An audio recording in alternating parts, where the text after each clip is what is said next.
ന്യായം നമ്മുടെ ഭാഗത്താണെങ്കിൽ, തെറ്റ് സംഭവിച്ചിട്ടില്ലെങ്കിൽ, ആരൊക്കെ നമ്മളെ മോശക്കാരാക്കിയാലും തളർത്താൻ ശ്രമിച്ചാലും കാലം ഒരിക്കലും നമ്മളെ തോറ്റുപോകാൻ അനുവദിക്കില്ല. നമ്മുടെ ജീവിതത്തിൽ നമ്മൾ നമ്മളോട് ചെയ്യുന്ന ഏറ്റവും വലിയ തെറ്റ് നമ്മളെ മനസ്സിലാക്കാൻ കഴിയാത്ത ആളുകൾക്ക് വേണ്ടി നമ്മുടെ സ്നേഹം, കണ്ണുനീർ, സമയം എന്നിവ ചിലവഴിക്കുന്നു എന്നുള്ളതാണ്. ജീവിതം നീണ്ടു നിവർന്ന് കിടക്കുന്നു എന്ന് കരുതുന്നത് വലിയ മണ്ടത്തരമാണ്. ഇപ്പോഴത്തെ നിമിഷം മാത്രമാണ് നമ്മുടെ ജീവിതം. സമ്പത്തിന് ജീവിത രീതിയെ മാത്രമേ മാറ്റാൻ കഴിയൂ, തലയെഴുത്ത് മാറ്റാൻ കഴിയില്ല. നമുക്ക് ചുറ്റുമുള്ള പല ജീവിതങ്ങളെയും അടുത്തറിഞ്ഞു തുടങ്ങുമ്പോൾ അവരെ നാം അതുവരെ നോക്കിക്കണ്ട കാഴ്ചപ്പാടുകൾ മാറും. നമ്മുടെ പ്രശ്നങ്ങൾ നിസ്സാരമായി തോന്നിപ്പോകും. പ്രതീക്ഷയുടെ തിരുനാളങ്ങൾ അണയാതിരിക്കട്ടെ. ജീവിതം ഉരുക്കിത്തീരുമ്പോഴും നാം ഓരോരുത്തരുടെയും മനസ്സിലെവിടെയോ പ്രതീക്ഷയുടെ തിരുനാളങ്ങൾ എരിയുന്നുണ്ട്. അതാണ് മുന്നോട്ടുള്ള നമ്മുടെ പ്രയാണത്തിന് ഇന്ധനമേകുന്നത്.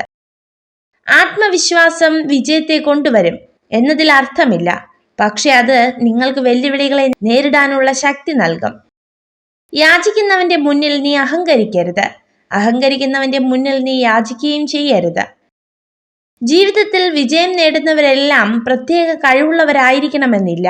പലപ്പോഴും ശരാശരി കഴിവുള്ളവരാകും അവർ. എന്നാൽ സ്ഥിരോത്സാഹവും ക്ഷമാശീലവും അവരെ ആത്യന്തിക വിജയത്തിലേക്ക് നയിക്കുന്നു. പിന്നിലായിപ്പോയി എന്ന് കരുതി ഒരിക്കലും നിരാശപ്പെടരുത്. ഏറ്റവും താഴ്ന്ന പടിയിൽ നിന്ന് പോലും മുകളിലേക്ക് മാർഗങ്ങളുണ്ടാകും. സത്യം എത്ര വേദനാജനകമാണെങ്കിലും ഒരു ധൈര്യശാലിയായ മനുഷ്യൻ സത്യസന്ധരായിരിക്കും. അതേസമയം ഒരു ഭീരു നുണകൾക്കും വഞ്ചനകൾക്കും പിന്നിൽ ഒളിഞ്ഞിരിക്കുന്നു. ബന്ധങ്ങൾ അത് എന്നേക്കുമായി നിലനിൽക്കുമെന്ന് നമ്മൾ കരുതുന്നു.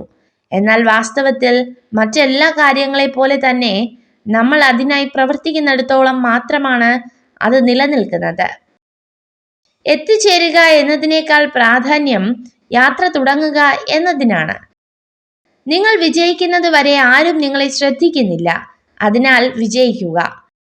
സൈക്കോളജി പറയുന്നു, നിങ്ങൾ സ്നേഹിക്കുന്ന വ്യക്തിക്ക് നിങ്ങളെ തിരിച്ചും ഇഷ്ടമുണ്ടോ എന്നറിയാൻ അവർ നിങ്ങളോട് പെരുമാറുന്ന രീതി ശ്രദ്ധിച്ചാൽ മാത്രം മതി.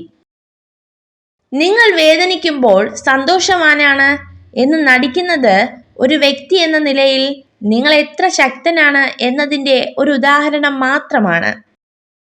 വീഴ്ചകൾ സ്വാഭാവികമാണ്. പക്ഷെ ആ വീഴ്ചയിൽ പതറാതെ വീണ്ടും ഓടാൻ മനസ്സുള്ളവർക്കേ വിജയം സാധ്യമാകൂ. നിങ്ങൾ ഈ വീഡിയോ കണ്ടതിന് നന്ദി. ഇതുപോലുള്ള കൂടുതൽ വീഡിയോകൾക്കായി ചാനൽ സബ്സ്ക്രൈബ് ചെയ്യൂ.